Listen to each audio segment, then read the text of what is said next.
Allora, oggi ho ricevuto finalmente il nuovo iO 5 Lite, sempre dagli amici di Kiji, e con però anche una serie di accessori che avevo richiesto per fare le prove. Quindi vabbè, questo abbiamo il navigatore che poi passiamo, vediamo l'unboxing, poi abbiamo il controller remoto che dovrebbe funzionare con tutta la serie iO 5, per cui anche con la Play e la Play per BMW, anche se in realtà nella versione Play per BMW forse non ha molto senso, nel senso che il controller già consente di fare tutto. Poi abbiamo altra cosa molto interessante, i sensori di pressione esterni, sempre dalla Kiji, e in questi in realtà funzionano praticamente con qualsiasi versione dell'iO 5, per cui anche perfetti anche per chi ha la moto e non ha i sensori originali di BMW, per cui ecco, visto che questo non nasce per diciamo BMW, però diciamo questo rende diciamo possibile anche per chi ha una BMW di poter monitorare comunque la pressione dei pneumatici, e dovrebbero avere una precisione superiore rispetto a quelli di BMW. Io parlo sempre di BMW perché ho quella di moto, per cui e cosa molto carina è proprio la precisione, secondo me, e il monitoraggio attivo con tutta una serie di alert. Poi abbiamo, vabbè, diciamo anche qui mi è stata fornita la pellicola protettiva, che dovrebbe essere identica a quella che ho già montato sulla iO 5 Play per BMW, e poi dulcis in fondo una cover in silicone per l'iO 5 Lite. Non so se va bene anche con l'iO 5 Play. Mentre per quanto riguarda la custodia, un paio di giorni fa ho trovato una custodia compatibile, una custodia diciamo generica, al massimo vi metto la scheda in alto, che secondo me, ripeto, costa una quindicina di euro se non ho visto male, e almeno io l'ho pagata forse una quindicina di euro, una cosa di questo tipo. Comunque diciamo che è perfetta per conservare i monitor, l'iO 5, in questo caso io il Play per BMW, però diciamo che alla fine non cambia e secondo me è molto comodo, dovrebbe andare molto bene anche con l'iO 5 Lite. Va bene, iniziamo con l'unboxing dell'iO 5. Allora, iniziamo con questo kit. Non so onestamente se viene venduto anche in altri formati, però diciamo che questo ha la particolarità di essere generico, è un classico CarPlay con alcune funzionalità interessanti che vanno diciamo al di là di quello che è la funzionalità di Apple CarPlay piuttosto che di Android Auto. E in questo caso abbiamo nel kit anche due telecamere che sono Full HD, quindi 1920x1080 con un refresh a 30 fotogrammi al secondo. Sicuramente non il massimo, però 30 fotogrammi comunque sono più che sufficienti. La scatola, come vedete, è la classica di Kiji, nel senso che Kiji ci ha abituato a una scatola ben fatta, secondo me. Qui si vede diciamo la qualità del produttore anche dalla confezione, almeno io tendo sempre a valutare anche la qualità della confezione, per cui e anche qui diciamo per il momento mi sembra fatta molto bene. Ecco, altra cosa interessante è che l'uso delle telecamere abilitano anche quella che si chiama blind spot detection, quindi il fatto di poter essere avvisati sul monitor quando arriva un veicolo dal classico angolo cieco, per cui non vedo, sto uscendo in sorpasso e non mi accorgo che ho qualcuno dietro, per cui ecco, questo potrebbe essere sicuramente molto comodo. Poi ha una protezione IP67, per cui è resistente a polvere e acqua, per cui non c'è nessun problema a utilizzarlo anche sotto la pioggia. Vediamo cosa ancora di particolare. Vabbè. E poi ha questa modalità di parcheggio che dovrebbe consentire di vedere in retro, diciamo, anche perché le telecamere vengono montate una davanti e una dietro e così via. E poi vabbè, gestisce i video sono stabilizzati, e poi gestisce i sensori di pressione che sono opzionali e il controllo remoto che è opzionale anche lui, e vedremo poi in altri video. Allora, Allora, partiamo subito dal prezzo, che è una cosa sicuramente, come si può dire, non proprio popolare, nel senso che KG fa dei prodotti di ottima qualità, nel senso che non sono prodotti in plastica o prodotti di fascia economica, ma fa prodotti che sono interessanti e soprattutto ha un bellissimo servizio di assistenza, almeno io l'ho provato e rispondono veramente in pochissimo tempo, a differenza di altri prodotti provati in passato. E l'altra cosa carina è che rilasciano firmware puntualmente, per cui anomalie o integrazioni varie vengono comunque rilasciati, quindi anche nuove funzionalità, e questo non è poco. Dal punto di vista del costo, come dicevo, è un prodotto che di listino supera le 500 euro. Comunque in descrizione trovate un coupon sconto che vi dà diritto al 20% di sconto sul prodotto, e per cui tutto sommato potrebbe anche ritornare ad una cifra abbastanza interessante. Altra cosa, adesso ecco, vi ricordo come al solito, se avete voglia, di lasciare un like al video o di iscrivervi al canale, ci aiutate a crescere e ad ottenere magari prodotti nuovi da portare sul canale e da recensire, come in questo caso. Confesso che questa fornitura mi è stata fornita gratuitamente da KG, merito anche di voi che avete visto i video precedenti e che probabilmente avete fatto anche degli acquisti, e questo, diciamo, mi ha consentito di ottenere un prodotto gratuitamente. È una cosa che non capita molto spesso, di solito bisogna acquistarli. Comunque, al di là di questo, vediamo la scatola, una bella classica, ben protetta, un cartone bello spesso. Poi abbiamo, va bene, una sorta di guida dove scaricare il manuale, dove scaricare, c'è anche un software da scaricare per la gestione remota delle telecamere, che è una cosa carina, nel senso che direttamente tramite smartphone si scarica, è possibile scaricare i video, gestirli, pubblicarli sui social e così via. Poi abbiamo il manuale, che è in inglese, cinese e tedesco, ovviamente quello italiano non viene fornito, ma dubito possa essere un grosso problema. Se non ricordo male, comunque sul sito trovate tramite QR code gli altri manuali, penso ci sia anche in italiano. E poi arriviamo al prodotto vero e proprio. Qui abbiamo da un lato il KG l'IO 5 Lite, e lo mettiamo da parte un attimo. Poi abbiamo le due telecamere, vediamo se riesco anche ad estrarre in qualche modo. Ah, ok, sono legate, per cui le togliamo,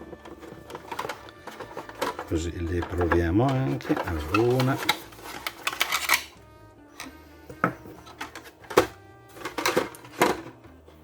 e la seconda, vediamo se anche lei esce.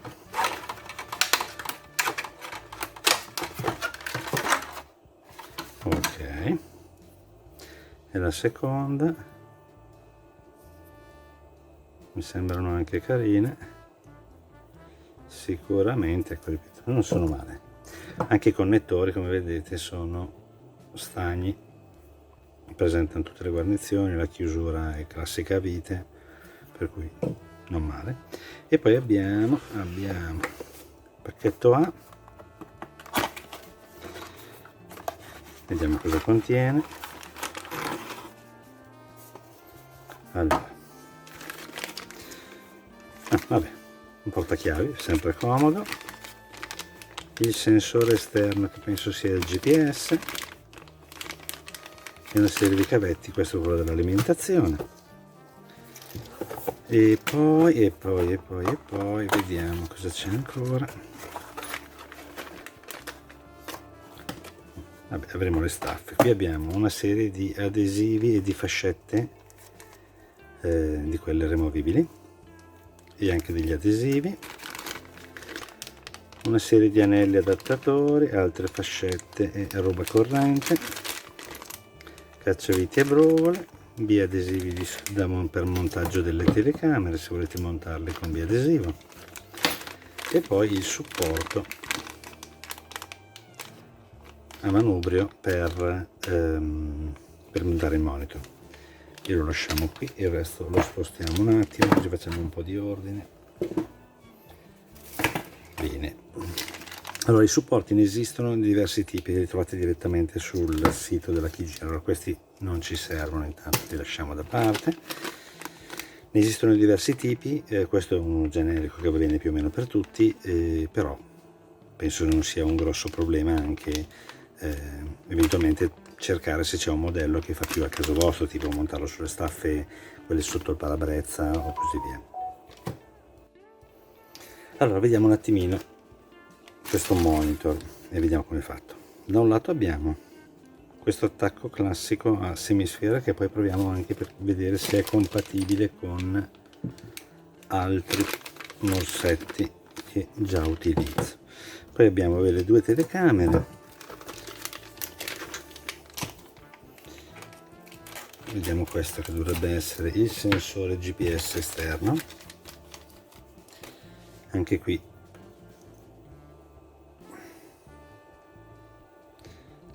esatto, è il sensore GPS che viene utilizzato non tanto per la navigazione, perché come tutti CarPlay o Android Auto sfruttano la navigazione dello smartphone, per cui l'applicazione che avete installato sfrutta poi il GPS dello smartphone. Questo però serve come GPS per rilevare la posizione, ma anche e soprattutto per rilevare la velocità effettiva della moto, ed è una cosa comoda perché anche utilizzando il display come semplice monitor ha delle funzionalità che replicano il cruscotto, per cui può essere comunque interessante avere un contachilometri digitale. Qui abbiamo i vari cavetti. Ecco, l'ultima cosa che vi posso dire è per chi ha, ad esempio, io parlo ancora di BMW, tenete presente che questo modello va bene per qualsiasi moto, per chi ha eventualmente una BMW e non ha l'attacco per il navigatore, è possibile comunque collegare il display al bus della moto, o meglio alle centraline della moto, utilizzando un modulo aggiuntivo che io non ho onestamente, che viene comunque venduto da Kijiji, che rende possibile anche controllare il navigatore, quindi il display CarPlay, direttamente con la manopola della BMW. Capita ad esempio che su alcune moto non sia presente di default oppure come optional il supporto per il navigatore. In quel caso non è necessario acquistare un supporto per il navigatore, è possibile acquistare questo, poi collegando questo modulo, che è un modulino esterno, direttamente alla centralina della moto con un cavetto proprietario che è fatto apposta per, diciamo, collegarsi con la moto, per cui anche l'installazione dovrebbe essere molto semplice. È possibile poi sfruttare il controller, o nel caso in cui non ci sia nemmeno il controller, poi eventualmente ricorrere all'utilizzo, non lo so, del controller remoto, però con la possibilità di ricevere dalla centralina praticamente tutte le informazioni della moto, per cui velocità, numero di giri, lo stato delle centraline varie, per cui temperatura dell'olio, temperatura dell'olio motore, temperatura di come si può dire, dei sensori di pressione se ci sono, oppure in quel caso è possibile poi montare sensori esterni e così via. Per cui ecco, diciamo sicuramente è un prodotto che si presta a molti utilizzi. Io, come dicevo prima, parlo sempre del mondo BMW semplicemente perché è quella che conosco, perché comunque diciamo uso quella e ho quella, però ripeto, adesso non so se hanno sviluppato moduli anche per altre moto, eventualmente sul sito lo trovate. Allora andiamo avanti. Qui abbiamo un elenco di cavetti, una serie di cavetti, un elenco, sì, vabbè. Una serie di cavetti. Questo è il classico cavetto di alimentazione, anche qui abbiamo protezione con il fusibile, i due classici cavi rosso e nero per l'alimentazione, quindi positivo e negativo, e poi abbiamo l'ultimo che è il giallo, che è quello per mettere l'accensione del dispositivo sotto chiave, per cui normalmente sulla moto ci sono dei contatti che permettono di come si può dire, far accendere il dispositivo solo ed esclusivamente quando la moto è accesa, per cui questo potrebbe essere una cosa interessante, nel senso che perlomeno evito di tenerlo sempre acceso, di doverlo spegnere, perché in realtà in questo modo si spegne automaticamente quando si spegne la moto, e soprattutto non corro il rischio di consumare inutilmente la batteria. Adesso per fare la prova io lo collego ad un alimentatore da banco, così giusto per poterlo vedere senza particolari problemi. Allora, io l'ho collegato ad un alimentatore da banco, così lo possiamo vedere. Iniziamo a togliere la pellicola protettiva.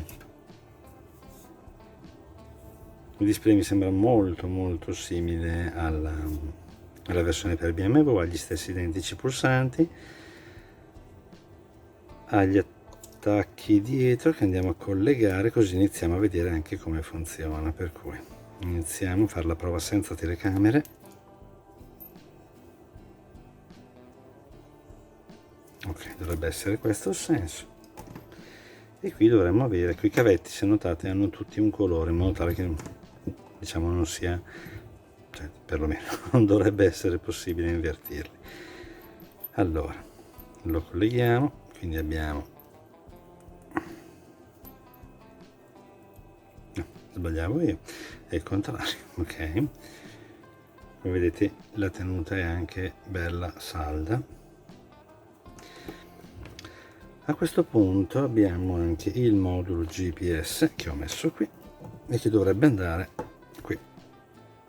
È l'unico connettore nero, c'è una freccia che indica il senso e ci siamo. Io sono in un garage, per cui il sensore GPS non prenderà nulla. E poi lasciamo da parte un secondo le due telecamere. Le due telecamere, comunque, se notate, hanno due cavi con lunghezze differenti. Questo è comodo perché in realtà diciamo evita di avere in giro molti fili. Questa è la camera frontale, c'è anche scritto cam F e di qua ci sarà scritto cam rear o B, vabbè, che è quella posteriore. Per cui iniziamo ad accendere e vediamo cosa succede.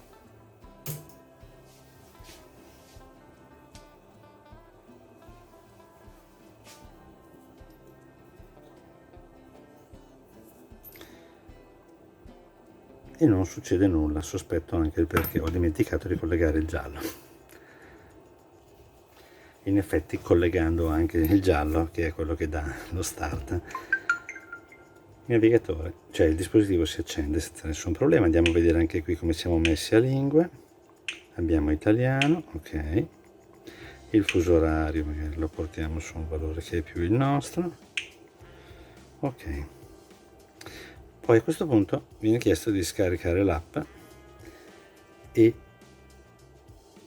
procedere con la configurazione. Recupero uno smartphone. Al posto dello smartphone ho preferito usiamo un tablet che forse è un po' più visibile. Allora passiamo da Google Play. In questo caso, comunque, se avete visto, l'app è disponibile per iOS e Android. Ok, facciamo l'installazione. No, grazie.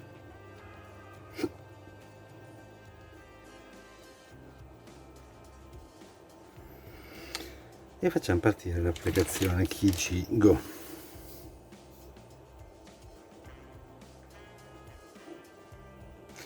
Vabbè, autorizziamo, consenti l'accesso.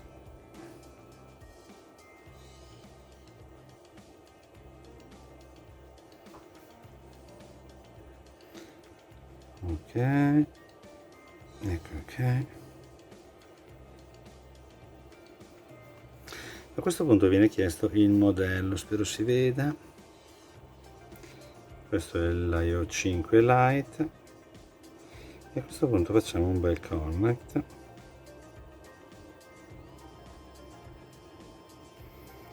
Va autorizzata l'app e vediamo se trova qualcosa oppure no. Ok, ha riconosciuto, ha trovato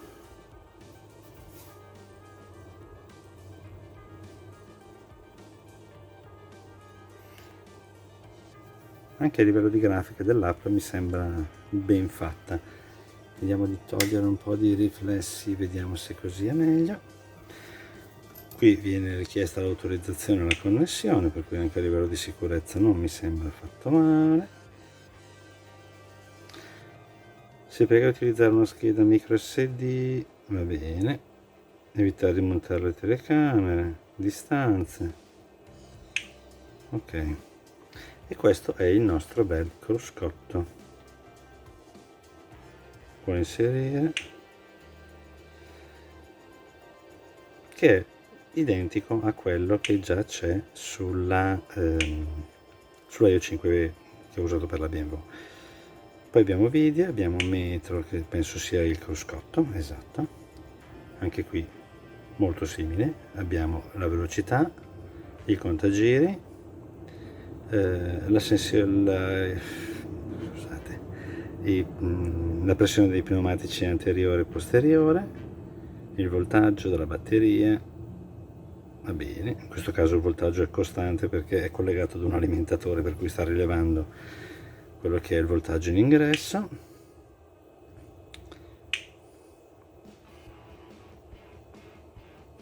Non c'è telecamere, poi le vediamo. Ok, impostazioni, andiamo a vedere. Allora, vabbè, visualizzazione, anche qui abbiamo sensore della luminosità, che può essere automatico oppure manuale. Io lo ripristino in automatico, il volume, l'audio per il tocco, il suono e gli sfondi da utilizzare. La memoria, in questo caso abbiamo ancora 28 giga disponibili, cioè anzi abbiamo 1 giga occupato su 28 disponibili. Micro SD non è stata inserita. Funzione abbiamo, va bene, la lingua l'abbiamo già scelta, l'ora, il formato dell'orario, io voglio giorno, mese, anno, visto che siamo in Italia, poi l'indicazione dell'alba e il tramonto, il sistema 24 ore, controllo dei sensori di pressione, cuffia, quindi la possibilità di gestire e collegare le cuffie, che come nell'altro caso possono essere per moto generiche, diciamo il collegamento può essere fatto direttamente sullo smartphone, nel senso che collego in Bluetooth i miei interfoni e a questo punto risultano visibili e gestiti direttamente dallo smartphone. Ricordate sempre che questo è un monitor, per cui al di là del fatto che esistono modelli che permettono la connessione di un paio di un interfono singolo direttamente al dispositivo, è una cosa abbastanza inutile.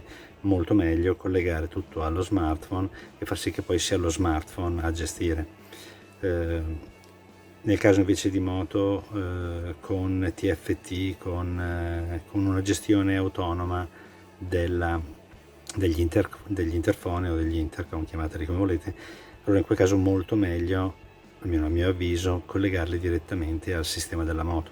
Io su BMW ad esempio ho collegato tutto al TFT, poi la moto è collegata in Bluetooth con lo smartphone, per cui qualsiasi cosa io faccia automaticamente lo smartphone dialoga con il TFT e manda musica, voce, qualsiasi cosa direttamente come si può dire, ai vari dispositivi collegati, per cui comodo secondo me. Però in caso di moto senza un come si può dire, senza un TFT, o quindi ho un sistema di gestione Bluetooth del Bluetooth, allora tanto vale collegare tutto allo smartphone, tanto questo è un monitor che poi non fa altro che replicare le funzionalità. Poi abbiamo la gestione del telecomando. Il telecomando può essere, a seconda di cosa viene collegato, può essere o il telecomando che abbiamo visto prima, per cui questo per intenderci, oppure se avete una moto con il controller tipo quello di BMW potrebbe essere tranquillamente quello. Poi abbiamo il sistema GPS, in questo caso è collegato il sensore, ma come dicevo sono in un garage, per cui non c'è modo di prendere un segnale.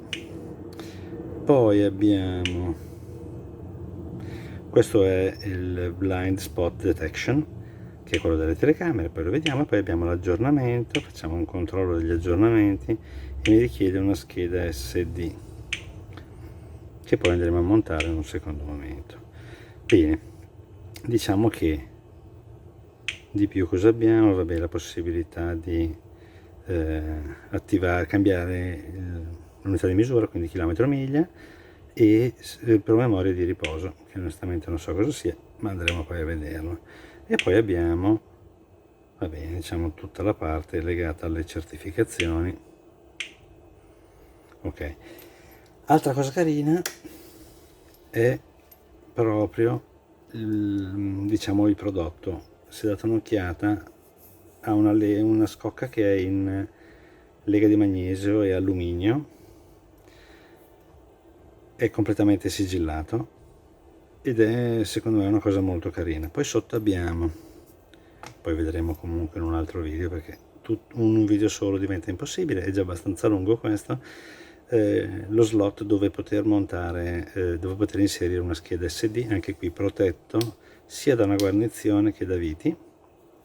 E poi abbiamo nella parte sopra abbiamo un pulsante che attiva quello che è il cruscotto, un secondo pulsante che permette di passare al CarPlay piuttosto che alla come si può dire, Android Auto CarPlay, o comunque fare lo switch, vedete, tra il cruscotto digitale e il CarPlay. In questo caso è disconnesso, poi lo vedremo.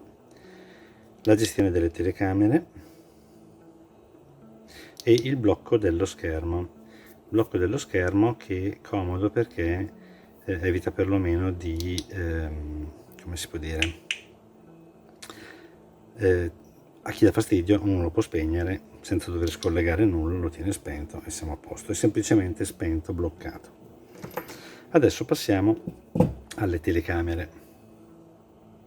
Per la gestione delle telecamere non dovrebbe essere un particolare problema. Il display io ce l'ho acceso, per cui vabbè, facciamo una cosa brutale, adesso non so quale sia, vediamo se c'è scritto qual è il davanti e qual è il dietro. Ok, è indicato cam B con cam B.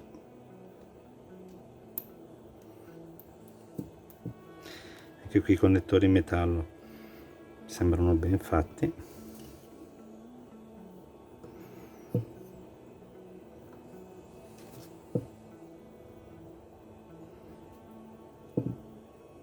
E questa è l'altra camera. Adesso lasciamo stare un secondo il cosa sta inquadrando perché effettivamente non è proprio la soluzione migliore, però così giusto per dare un'idea, io ho due camere, in questo caso posteriore e anteriore. Non ho capito cosa sto facendo, però andiamo a vedere.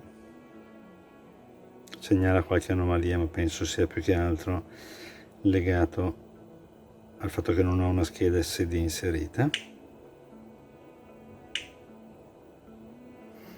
Allora ritorniamo qui e qui dovrei poter scegliere la telecamera da utilizzare, quindi la posteriore, la frontale con la posteriore visibile, per cui vedo davanti ma vedo anche dietro, il contrario, quindi la posteriore grande e la frontale. Non so se riesco a farvelo vedere. Allora vediamo le due telecamere, abbiamo varie modalità. Allora, la prima modalità prevede telecamera frontale, la telecamera posteriore, telecamera frontale principale con un picture in picture della telecamera posteriore, poi c'è il contrario, quindi posteriore e in piccolo l'anteriore e così via. Poi abbiamo, stava registrando, va bene, non fa niente, la risoluzione, è possibile scegliere tra la 1080p e la 720. Utile dire che 1080p è sicuramente meglio. Unisci le tue registrazioni in un unico file e scegli una telecamera su, vabbè, ok, non mi interessa. Durata della registrazione programmabile, tempo di registrazione, sovrapposizione, l'ora, la velocità, le coordinate, effetto mirror, quindi è quello che permette di ribaltare nel caso in cui la telecamera venga montata al contrario. Blocco della collisione, Mm? Monitoraggio del parcheggio, anche qui lo possiamo. Delle vibrazioni quando si attiva il display registra silenziosamente per 60 secondi quando viene raggiunta. Ah, ok. E poi la gestione del microfono. Qui sta registrando, immagino, adesso la blocchiamo, interruzione della registrazione, poi andiamo a vedere, dovremmo avere le due registrazioni fatte. E tra l'altro separate tra frontale e posteriore e quello che c'è nella scheda SD, che in questo caso non ho installato, però sto sfruttando la memoria interna. Possiamo andare a vedere eventuali fotografie fatte.